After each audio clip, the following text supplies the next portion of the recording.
স্মরণ করছি এই জুলাই অগাস্ট আন্দোলনের শহীদ এবং যারা আহত তাদেরকে, যারা শহীদ হয়েছেন তাদের আত্মার মাগফিরাত কামনা করি এবং যারা আহত হয়ে এখনও হসপিটালে বা চিকিৎসাধীন আছে তাদের দ্রুত আরোগ্য কামনা করছি।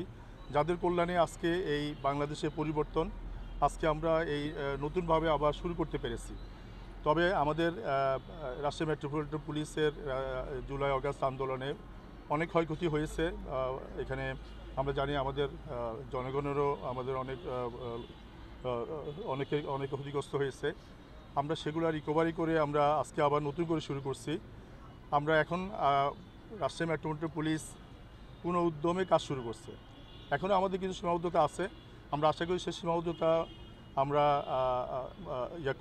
ওভারকাম করে আমরা আমাদের আগামী দিনের কাজ, যে আমাদের চ্যালেঞ্জ আছে, আগামীতে নির্বাচন আছে, আমরা এবং জনসাধারণের যে আস্থা, আমি মনে করি রাজশাহীতে মোটামুটি আস্থা ফিরে আসছে। আমাদের পুলিশের মনোবলও এখন ফিরে আসছে পুরোপুরি, তারা সম্পূর্ণ সক্রিয়ভাবে কাজ করছে।